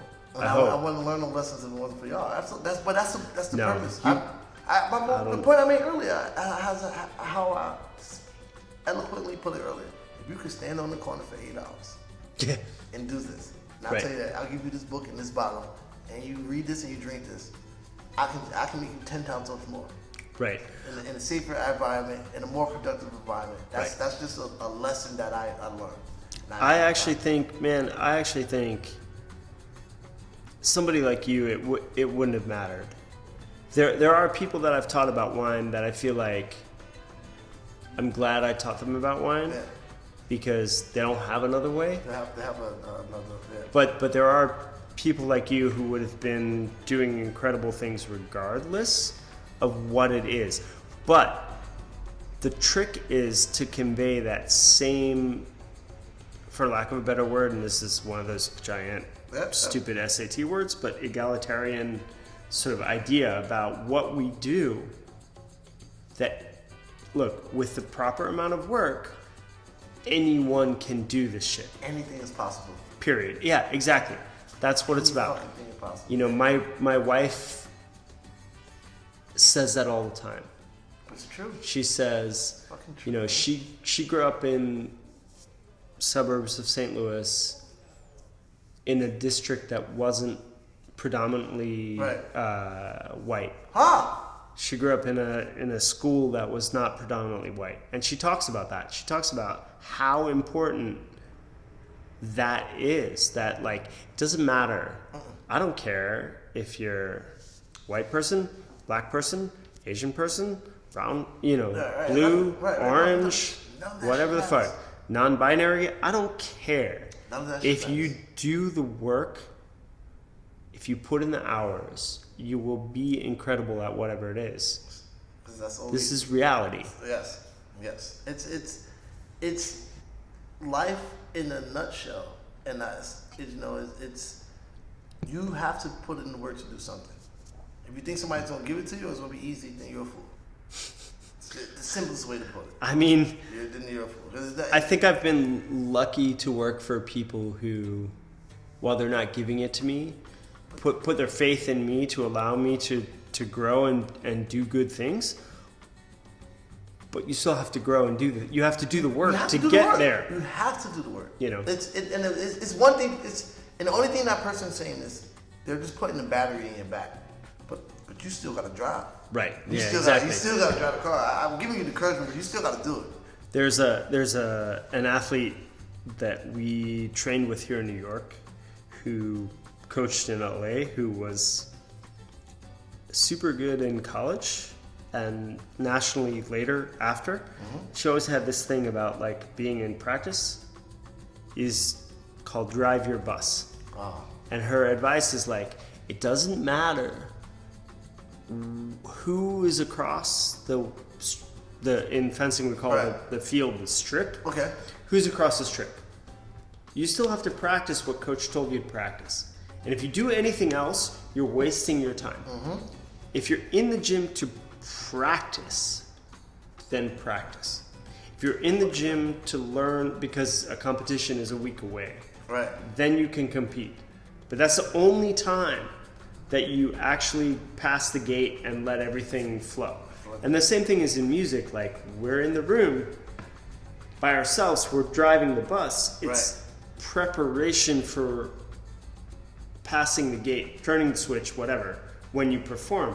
Same thing in wine. It's understanding that this vineyard is clay, right? It's made from a certain grape, and it's made a certain way, and it's maybe in the case of the Morgon, it's partial carbonic, and this is fucking beautiful, by the way. But it's good, and you have to understand that, like, where it fits in the world of food. We're having it with nothing, or you're having it with something, but I'm having it with nothing. Little vegetables, but But, you know, the aspect of this is, what's important about this is understanding that, like, when you open a bottle, or as a consumer, like we're doing now, not as a professional, you're opening something that you want to get joy from. That's it.